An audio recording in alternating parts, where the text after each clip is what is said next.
दोस्तों, तो जो ये वीडियो है, जैसा कि आप स्क्रीन पर देख रहे हैं, इसमें हम लोग कांग्रेस का उदारवादी चरण पढ़ने वाले हैं। ठीक है, तो उदारवादी चरण को 1800 सन, ये जो कांग्रेस की स्थापना है उसके बाद से लेकर के और 1905 यानी बंगाल विभाजन तक का जो काल है उदारवादी चरण में गिना जाता है। ठीक है, तो इस उदारवादी चरण इसलिए कहा जाता है कि इसमें उदारवादी नेताओं की बहुलता थी, यूँ कहें कि उनका प्रभुत्व था भारतीय राजनीति पर। ठीक है, या भारतीय स्वतंत्रता आंदोलन के ऊपर। तो उदारवादी चरण में देखें सबसे पहले विचारधारा और कार्य पद्धति को। तो उदारवादी चरण के कांग्रेसी नेताओं का ब्रिटिश राज की आधारभूत न्यायप्रियता तथा सदिच्छा में गहरा विश्वास था। ठीक है, वो इस विश्वास को लेकर कार्य कर रहे थे, यदि ब्रिटेन में अंग्रेज़ों तक भारत की दशा की सही तस्वीर पहुंच जाती है तो सब कुछ ठीक हो जाएगा। इस उद्देश्य की पूर्ति के लिए 1889 में भारतीय राष्ट्रीय कांग्रेस के ब्रिटिश समिति की स्थापना हुई, जिसके प्रचार के लिए इंडिया नामक मुखपत्र की शुरुआत की गई थी।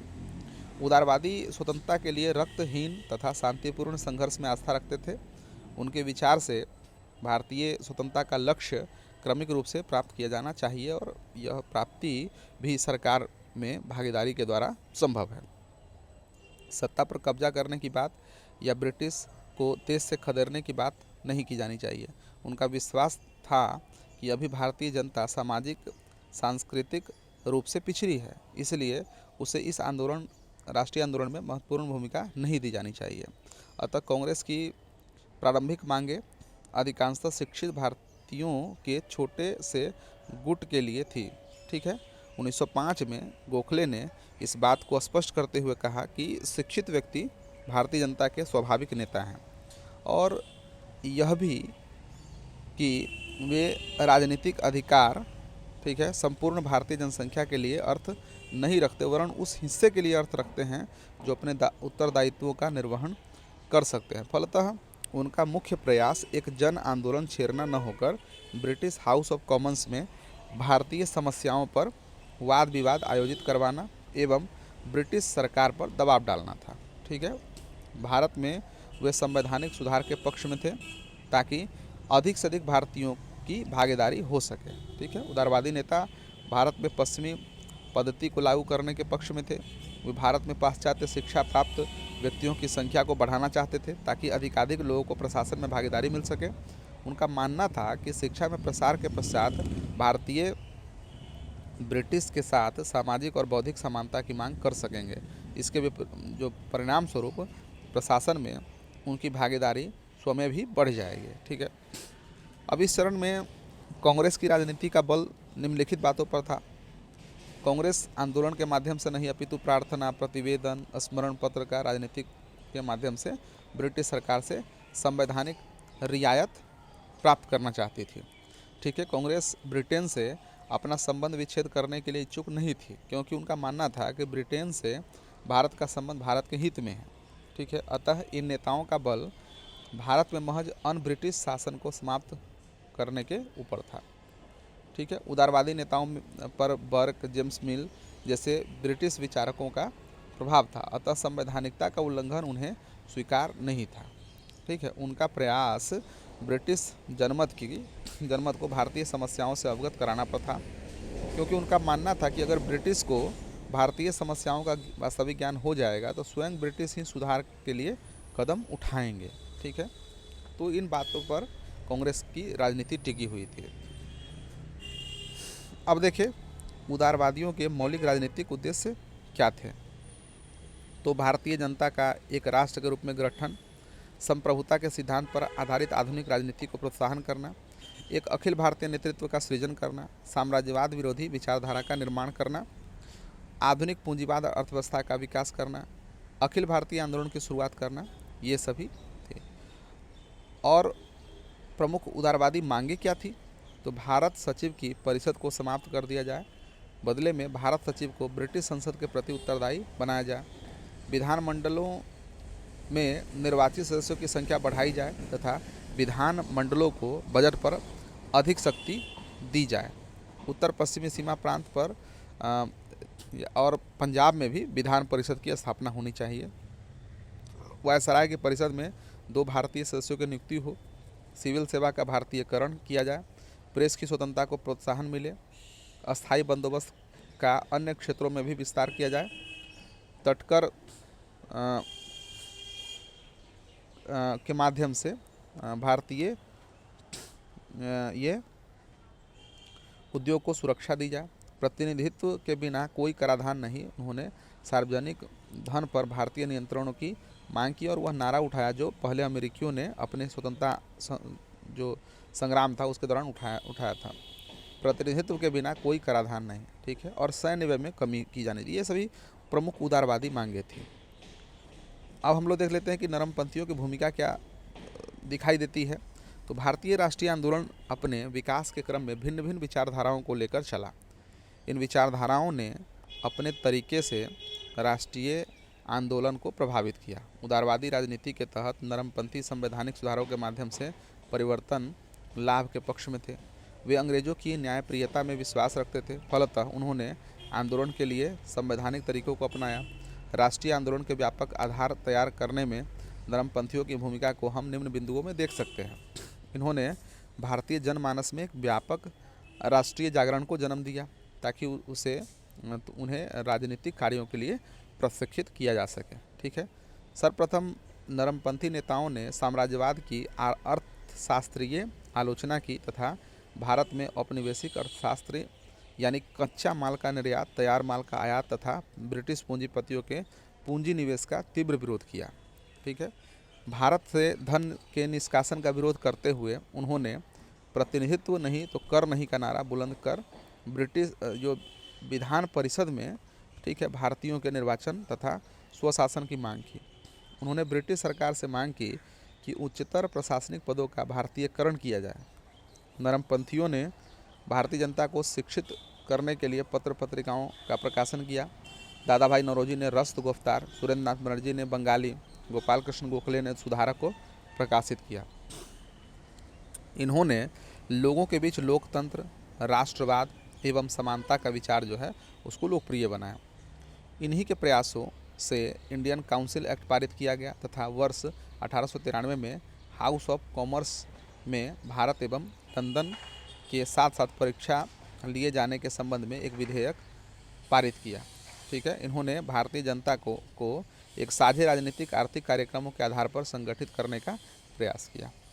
आरंभिक राष्ट्रवादियों ने तात्कालीन परिस्थितियों में भारतीय राष्ट्रीय आंदोलन को दिशा देने का एक गंभीर प्रयास किया तथा इनकी कुछ सीमाएं भी थी जिसे हम इस प्रकार देख सकते हैं, ठीक है। तो आरंभिक नरमपंथियों की सीमाएं देखें तो अभिजात वर्गीय स्वरूप यानी कि फैक्ट्री सुधारों का विरोध, शिक्षित मध्यम वर्ग एवं शहरी क्षेत्रों तक यह सीमित था। आम जन की शक्ति को आंदोलन में शामिल करने में असफलता मिली। लंबे समय तक ब्रिटिश के वास्तविक स्वरूप को समझने में असफल रही है। अंशकालिक राजनीतिक, ठीक है, रही, यानी कि निजी जीवन में सफल एवं पेशेवर लोग थे, इससे जुड़े हुए लोग जो नेता थे, इसलिए अंशकालिक राजनीति थी उनकी। तो इस प्रकार से जो आरंभिक राष्ट्रवादी थे उनकी कुछ सीमाएं भी थी।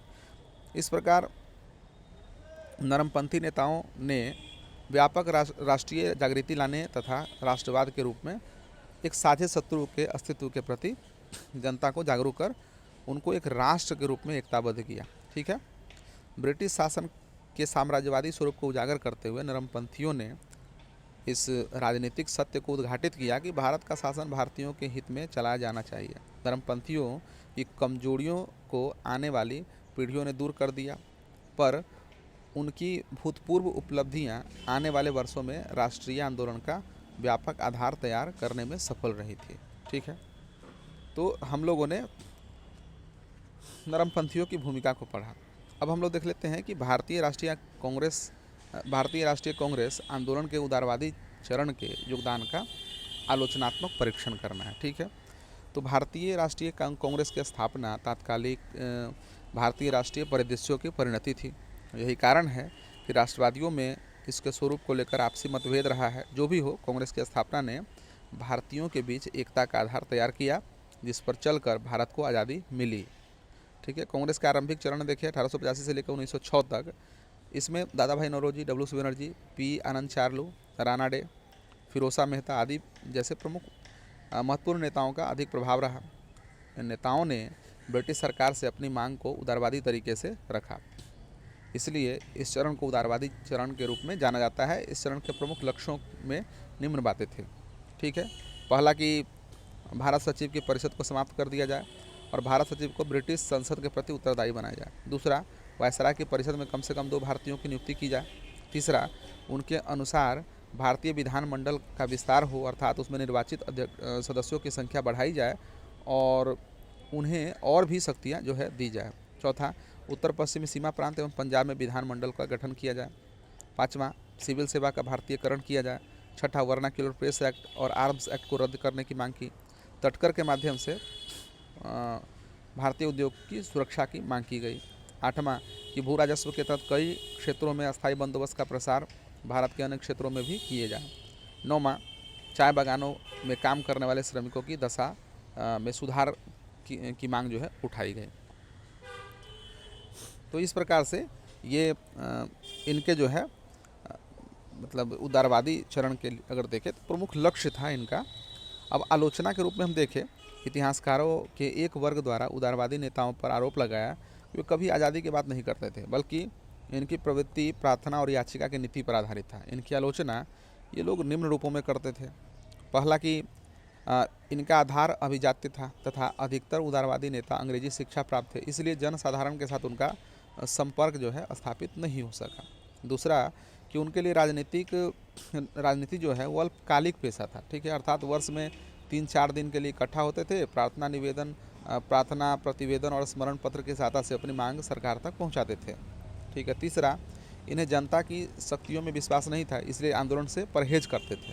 फिरोजा मेहता ने एक अवसर पर स्पष्ट किया कि स्वराज सभी लोगों के लिए अर्थ नहीं रखता, बल्कि केवल उन्हीं लोगों के लिए रखता है जो शिक्षित भारतीय हैं। ठीक है, चौथा, उदारवादी राजनीति की अपनी वर्गीय सीमा भी थी। दूसरे शब्दों में इस पर पूंजीपति वर्ग एवं जमींदारों का प्रभाव था, इसलिए श्रमिक की दशा में सुधार अथवा किसानों की स्थिति में सुधार के लिए बनाए जाने वाले जो कानून है उसका विरोध वे करते थे। उदाहरण के लिए 1885 ईस्वी में बंगाल रैयतवारी कानून का विरोध उन्होंने किया था। ठीक है, तो ये भी जो है ये सभी आलोचना है उनकी। समीक्षा में देखें तो पहली बार उदारवादी नेतृत्व ने ही भारतीय जनता को आधुनिक राजनीति से अवगत कराया था। वस्तुतः प्रार्थना प्रतिवेदन और स्मरण पत्र केवल जो ब्रिटिश को संबोधित नहीं किए गए थे, बल्कि भारतीय जनता को भी भारतीय समस्या से अवगत कराया गया था। ठीक है, 1892 का अधिनियम जिसमें पहली बार चुनाव की प्रक्रिया को लागू किया गया था, वो उदारवादी नेतृत्व के दबाव का परिणाम था। उदारवादी नेतृत्व की सबसे बड़ी उपलब्धि है औपनिवेशिक अर्थव्यवस्था की व्याख्या करना। वस्तुतः मार्क्स के पश्चात दादा भाई नौरोजी और आरसी दत्त पहले वे आरंभिक चिंतक हुए जिन्होंने औपनिवेशिक अर्थतंत्र की इतनी विशद व्याख्या की थी। ठीक है, तो दोस्तों हम लोगों ने जो कांग्रेस का, भारतीय राष्ट्रीय कांग्रेस के उदारवादी चरण को देखा, इनकी विचारधारा के बारे में पढ़ा, कार्य पद्धति के बारे में पढ़ा, इनके क्या उद्देश्य थे। ठीक है, और भारतीय राजनीति में क्या इनका योगदान आता है उसे भी देखा, और आलोचना जो इनसे संबंधित जो आलोचनाएं हैं उसे भी हम लोगों ने पढ़ा और इसकी आलोचनात्मक समीक्षा भी की। ठीक है, तो इन सभी पहलुओं को ध्यान में देखते हुए हमने इसे पूरा समाप्त कर लिया है। तो मिलते हैं अगले वीडियो में। ठीक है।